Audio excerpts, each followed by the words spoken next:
ॐ शिवतनय वरिष्ठं सर्वमङ्गलमूर्ति हरसुकमलहस्तं शोभितं मोदकेन अरुणकुसुमालाव्यालयं मम हृदयनिवासम् एकदन्तं नमामि।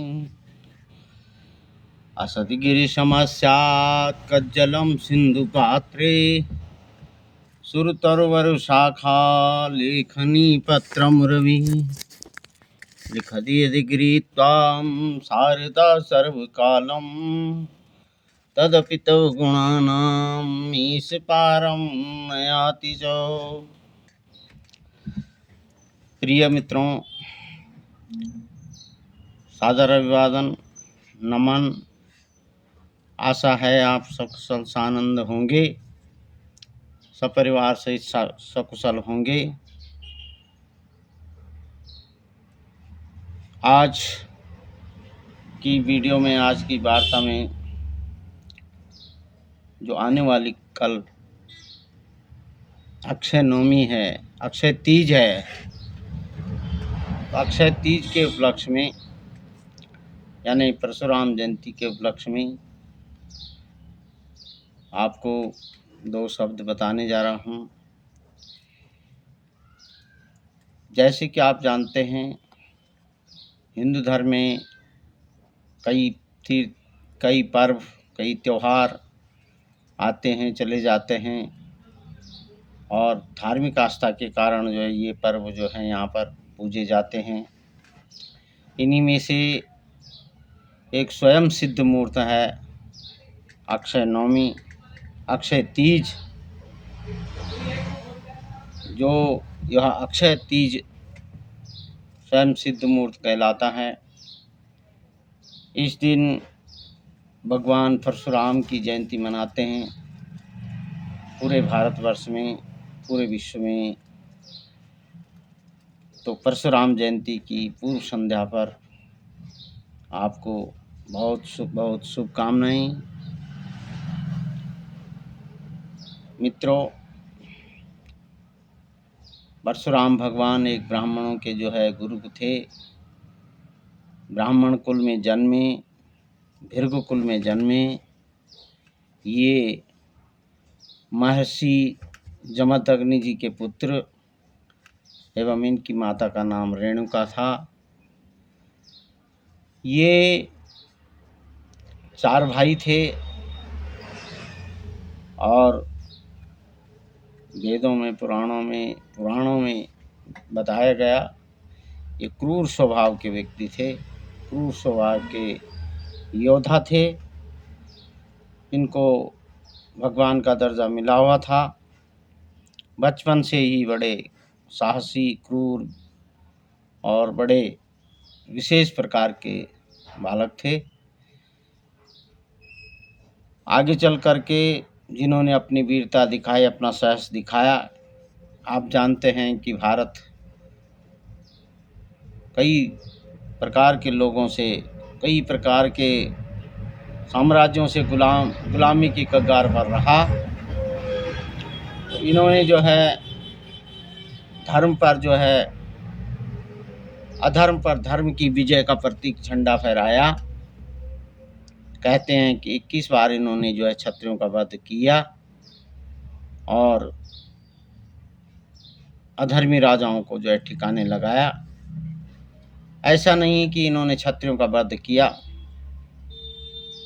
यानी इन्होंने अधर्मी जो राजा यहाँ पर हुए, जब जब होई धर्म की हानि, बाढ़े असुर अधम अभिमानी, तब तब धरि प्रभु मनुष्य शरीरा, हरम कलेश सब सज्जन पीरा। जब इन्होंने देखा कि अधर्म फैल रहा है, अधर्म अपनी सीमा लांघ रहा है, तो इन्होंने जो है लगभग अपनी कुल्हाड़ी से, अपने फरसे से 21 बार जो है लगभग जो है अधर्मी राजाओं, क्षत्रियों का वध किया। और ये फरसा वाले बाबा भी कहलाते हैं। परशुराम, जिनके हाथों में फरसा है, वे ही परशुराम कहलाए। ये शिव जी के भक्त थे। और अनन्य भक्त थे। दत्तात्रेय जी के भी भक्त थे, गुरु थे।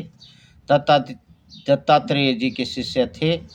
शिव जी के भी ये शिष्य कहलाए, शिव भक्त थे। और एक बार जब जो है आपने सुना होगा कि जब सीता स्वयंवर हो रहा था तो इन्होंने जो है भगवान राम को विष्णु समझ करके अपना जो ये शिव जी का जो धनुष है उनको दे दिया और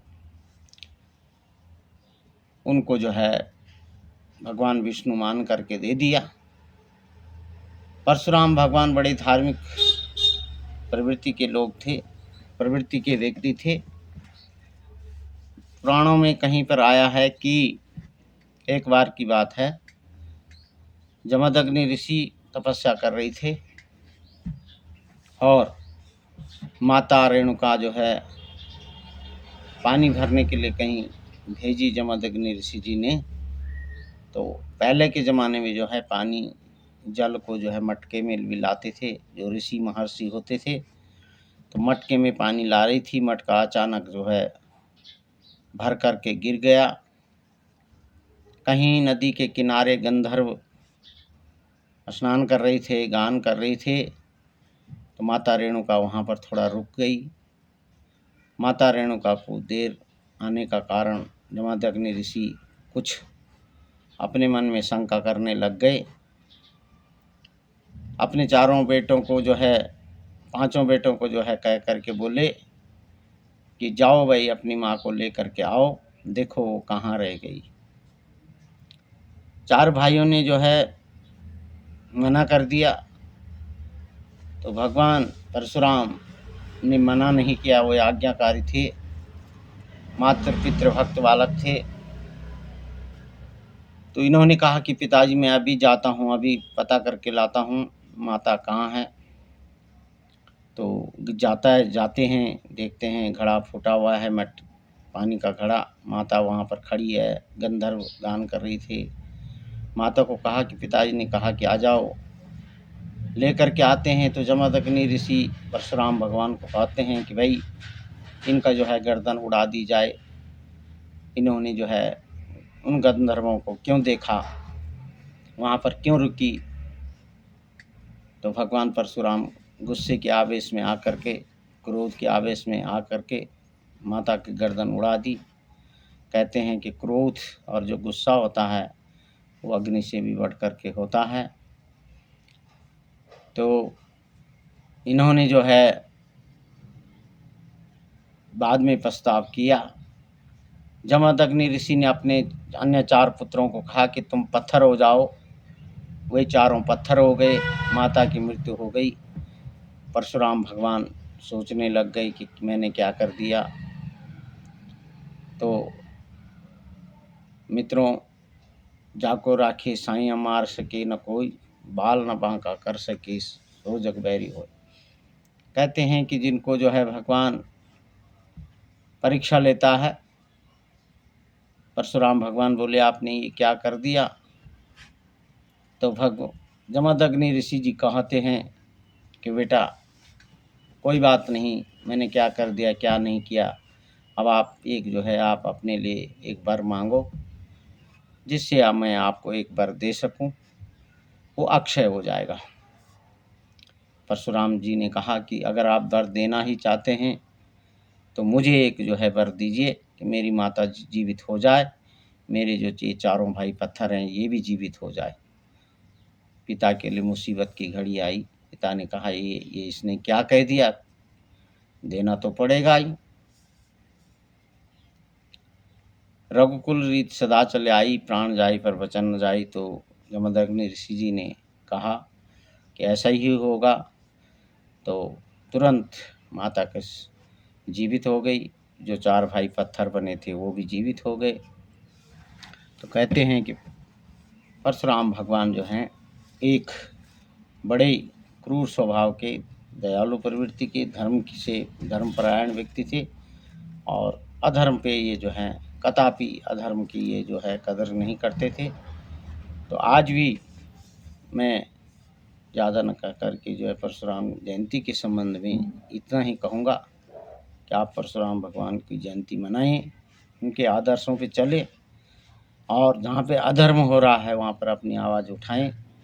विशेषतः ब्राह्मण बंधुओं से या वैसे सभी बंधुओं से, सभी मित्रों से निवेदन करना चाहूँगा कि भगवान परशुराम की जयंती को खूब बड़ी धूमधाम से मनाएं और भगवान परशुराम धर्म की जय हो, अधर्म का नाश हो नारे को देखते हुए इनको जो है आदर्शों पे चले।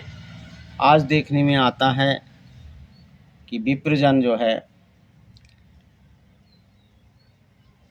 33 कोटि देवताओं को तो इकट्ठा कर देंगे, लेकिन अपने आप इकट्ठे नहीं होंगे।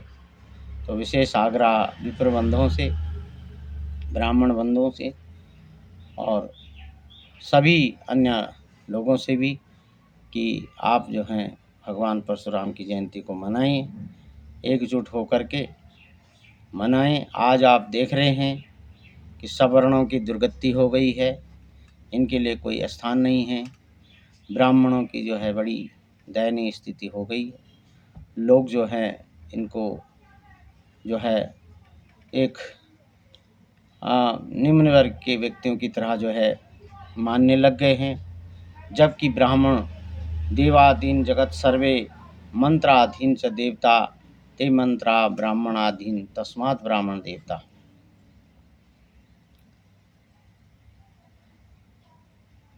ब्राह्मण आज ही नहीं, पहले से भी विश्व का गुरु रहा, भारत विश्व का गुरु रहा और इसमें जितने भी गुरु रहे हैं, जितने भी धार्मिक प्रवृत्ति के लोग रहे हैं, उनमें ब्राह्मणों का विशेष महत्व है। नमो ब्रह्मण्य देवाय गो ब्रह्मणाय हिताय च जगद्दिताय कृष्णाय गोविंदाय नमो नमः। चाहे भगवान राम हो, चाहे भगवान कृष्ण हो, चाहे माता रानी हो, कोई भी देवी देवता हो, ब्राह्मणों को जो है, ब्राह्मण उनका जो है पुजारी रहा है। और देवता की पूजा तभी होती है जब ब्राह्मण उसको पूजते हैं, ब्राह्मण मंत्रों के द्वारा उनकी प्राण प्रतिष्ठा करते हैं। तो इसलिए उठो, जागो और लक्ष्य की प्राप्ति करो। सभी विप्रजनों या सभी सवर्ण लोगों या सभी धर्म प्रेमियों को यह संदेश देना चाहता हूँ कि परशुराम की जयंती को मनाएं और अधर्म पर धर्म की विजय का नारा दें। इसी के साथ जय परशुराम, जय जमदग्नि ऋषि, जय माता रेणुका, जय परशुराम भगवान की जय।